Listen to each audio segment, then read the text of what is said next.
কিভাবে সম্পর্ক দীর্ঘস্থায়ী করবেন।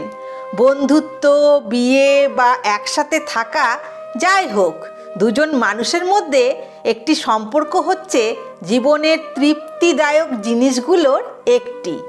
তবে এটা গড়ে তুলতে পারাটা কিন্তু হতে পারে সবচেয়ে কঠিন জিনিসগুলোর একটি। একটা সম্পর্ক কিভাবে গড়ে ওঠে এর কোনো বাধা ধরা ফর্মুলা নেই। তবে কিভাবে একটা সুন্দর সম্পর্ক গড়ে তোলা যায় বা টিকিয়ে রাখা যায় তা নিয়ে বিশেষজ্ঞদের কিছু পরামর্শ থেকে তো আমরা লাভবান হতেই পারি।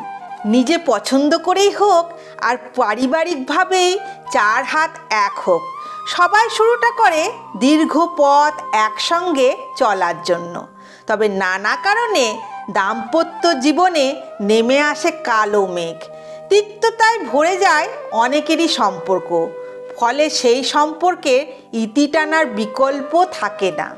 তবে সম্পর্কের ব্যাপারে আগে থেকেই যত্নশীল হলে এরকম পরিস্থিতি এড়িয়ে সুন্দরভাবে জীবনটাকে উপভোগ করা যায়। সম্পর্ক দীর্ঘস্থায়ী করার কিছু উপায় এখানে উল্লেখ করা হলো। এক্ষেত্রে নিজের আবেগ প্রকাশ করুন। যে সঙ্গী তার নিজের মনের কথা আপনার কাছে খুলে বলে, তার কাছে কেন নিজের আবেগ সবসময় লুকিয়ে রাখবেন? প্রাণ খুলে তার সঙ্গে কথা বলুন।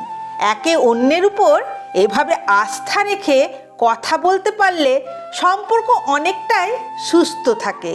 নিজের দেওয়া কথা রাখার চেষ্টা করবেন। এতে করে অপরজন আপনার প্রতি আস্থা রাখবে। যে কোনো সময় আপনি তার কাছে নিজের কথার দাম পাবেন। অন্যথায় আপনার প্রতি ভরসা হারিয়ে ফেলতে পারে আপনার সঙ্গী।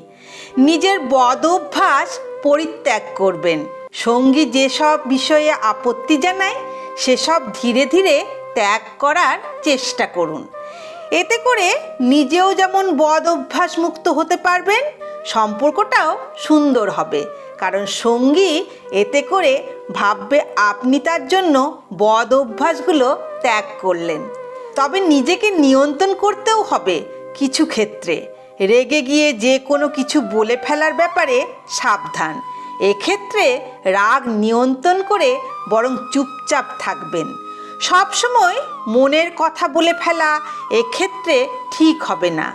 জীবনে কিছু বিষয় সঙ্গীর সঙ্গে উপভোগ করতে শিখুন।